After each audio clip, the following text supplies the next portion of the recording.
ಅನ್ನಿಸ್ತಾ ಇದೆ? ಚಂದ್ರಶೇಖರ ಸ್ವಾಮಿಗಳು ಇದೊಂದು ಹೊಸ ಪದ್ಧತಿಯನ್ನು ಜಾರಿಯಲ್ಲಿ ತಂದಿದ್ದಾರೆ.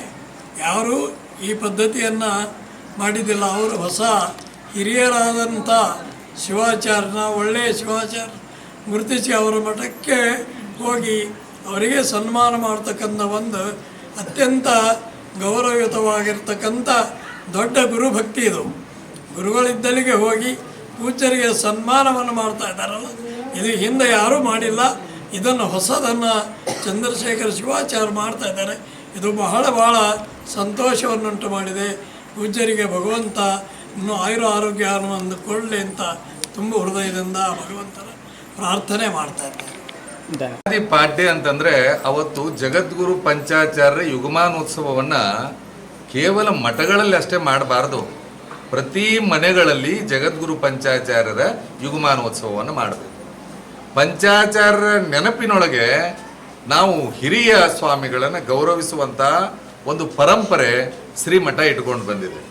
ಉದ್ದೇಶ ಪ್ರಶಸ್ತಿಯನ್ನು ಮಠಕ್ಕೆ ಕರೆಸಿಕೊಡೋದು ಬೇರೆ, ಹಿರಿಯರಾದವ್ರ ಹತ್ರನ ಹೋಗಿ ಪ್ರಶಸ್ತಿಯನ್ನು ಕೊಟ್ಟಿವಿ ಅಂತಂದರೆ ಆ ಹಿರಿತನವನ್ನು ಗೌರವಿಸಿದ ಹಾಗೆ. ಬಹುಶಃ ಇಡೀ ವಿಶ್ವಕ್ಕೆ ಹಿರಿತನ ಅಂತಂದ್ರೆ ಅದು ಜಗದ್ಗುರು ಪಂಚಾಚಾರ್ಯರು.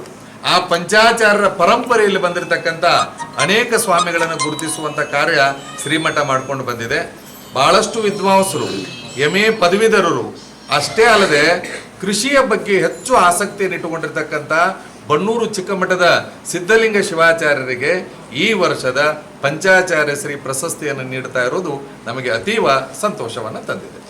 ಮತ್ತೆ ಈ ಪ್ರಶಸ್ತಿಯನ್ನು ವರ್ಷ ನೀಡ್ತಾ ಇದ್ದಾರೆ, ಅದು ಹೆಂಗ್ರಿ? ಪ್ರತಿ ವರ್ಷ 65 ವರ್ಷ ಆಗಿರ್ಬೇಕು ಆ ಮೇಲ್ಪಟ್ಟು ಇರ್ತಕ್ಕಂಥ ಸ್ವಾಮಿಗಳಿಗೆ, ಅಂದರೆ ಕಿರಿಯ ಸ್ವಾಮಿಗಳಿಗೆ ಕೊಡುವಂಥದ್ದಲ್ಲ ಇದು, ಹಿರಿಯ ಸ್ವಾಮಿಗಳಿಗೆ ಕೊಡ್ತಕ್ಕಂಥದ್ದು.